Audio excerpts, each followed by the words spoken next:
Pertanyaan mengenai tarekat, ma'rifat, hakikat dari dulu itu saja. Apakah betul orang yang rajin beribadah tanpa mengikut tarekat tak naik keluar? Selalu tolong penjelasan Pak Ustadz. Jadi yang paling mantap menggambarkan tarekat, hakikat, ma'rifat, syariat itu namanya Imam Bahauddin Naqsyabandi. Imam Bahauddin Naqsyabandi, Naqs artinya mengukir, Naqs artinya melukis. Sampannya itu syariat. Tahu sampan? Sampan itu syariat. Lautnya itu hakikat. Berenangnya itu tarikat. Mutiara yang ada di dalam laut itu ma'rifat. Bisa kita ulang? Sampannya itu syariat, lautnya itu hakikat, berenangnya itu tarikat. Kalau sudah masuk ke dalam, dapat mutiara dalam kerang, namanya ma'rifat.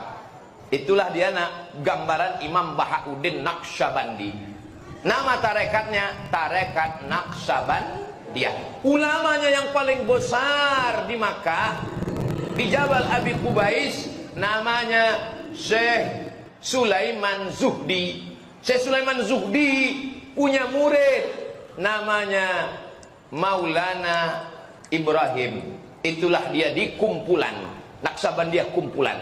Syekh Sulaiman Zuhdi punya murid namanya Syekh Abdul Ghani Al-Kampari. Itulah dia di Batu Besurat Kampar. Syekh Sulaiman Zuhdi punya murid namanya Syekh Ismail. Itulah yang ada di sorga. Tahu sorga? Surau Gadiang, Rokan Hulu.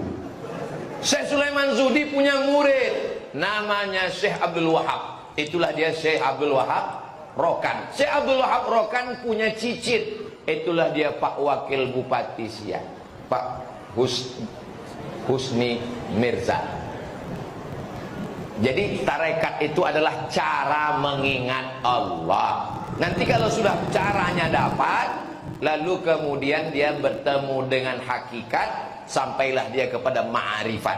Imam Al-Ghazali pernah ditanya, Imam Ghazali, ya, ma'rifat itu apa? Kata Imam Ghazali, ma'rifat itu nurun yaqzifullahu fi qalbi abdih, cahaya yang ditembakkan ke dalam hati seorang hamba. Kalau sholat begini, syariatnya angkat takbiratul ihram, menghadap ke kiblat, baca Fatihah, baca ayat, ruku, i'tidal, sujud, itu syariat. Hakikatnya adalah mengingat Allah. Hakikat daripada sholat itu adalah mengingat.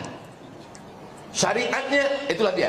Tarekatnya caranya, cara berzikirnya mengingat Allah, dihentakkan ke tangkai jantung, la ilaha illallah. Zikir nafi isbat. Tapi ada lagi namanya zikir ismuzat. Zikir ismuzat tak berbunyi, tak bersuara. Telinga aja mendengar Allah Allah Allah Allah Allah Allah Allah Allah Allah Allah Allah Allah Allah. Itu yang diajarkan waktu orang bersuluk. Bersuluk 10 hari, satu hari zikirnya 15.000, 10 hari 150.000. Makan nasi besukat tak pakai lauk di dalam kelambu. Ustaz Tengku Zulkarnain almarhum ditanya orang, Ustaz Tengku, ya, kenapa orang bersuluk itu pakai kelambu? Jawab Ustaz Tengku, banyak nyamuk.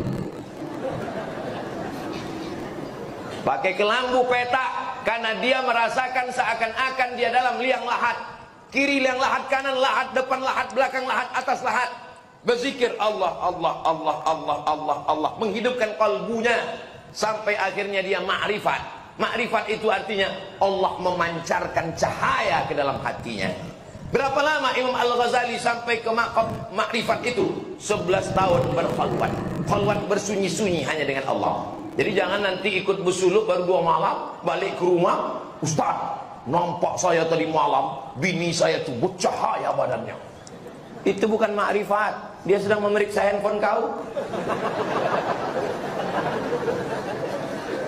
Itulah dia syariat, hakikat, tarikat, ma'rifat. Nama imamnya Bahauddin Naqsyabandi, tarekat Naqsyabandiyah.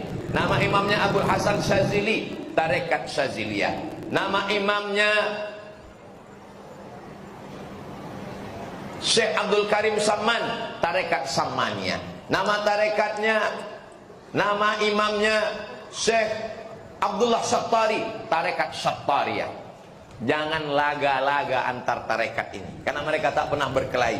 Ini nama kapalnya Sattariyah, ini nama kapalnya Naqsabandiyah, ini nama kapalnya Samaniyah, ini nama kapalnya Tijaniyah. Lautnya adalah la ilaha illallah. Tujuannya adalah ilahi anta maksudi wa ridhaka matlubi. Jadi orang bersuluk itu bukan mau jalan di atas air.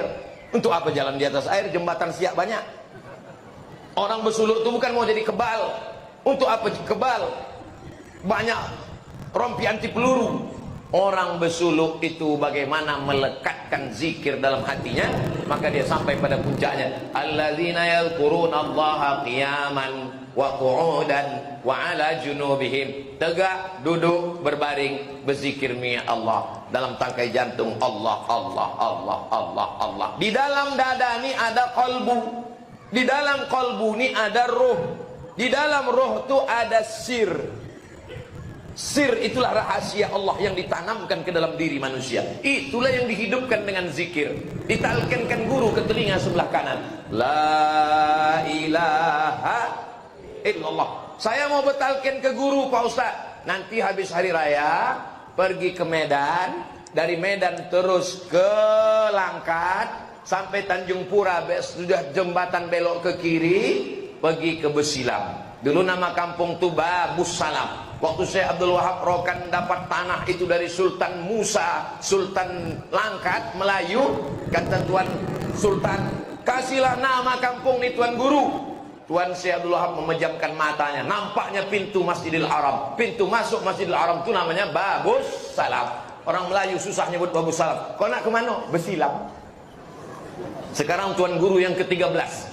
Dari mulai Tuan Guru tua yang pertama Syekh Abdul Wahab, sekarang Tuan Guru yang 13 namanya Syekh Dr. Zikmal Fuad. Nanti habis Idul Fitri pergi ke sana minta talqin. Bilang kami ini utusan dari Riau mau mengambil talqin zikir, mau bersuluk 10 hari. Nanti dibisikkannya ke telinga talqin. La ilaha illallah. Solat lebih khusyuk, hati lebih tenang. Suami ibu kalau bersuluk bagus, insya Allah dia tak akan dilarikan pelakor. Jelas?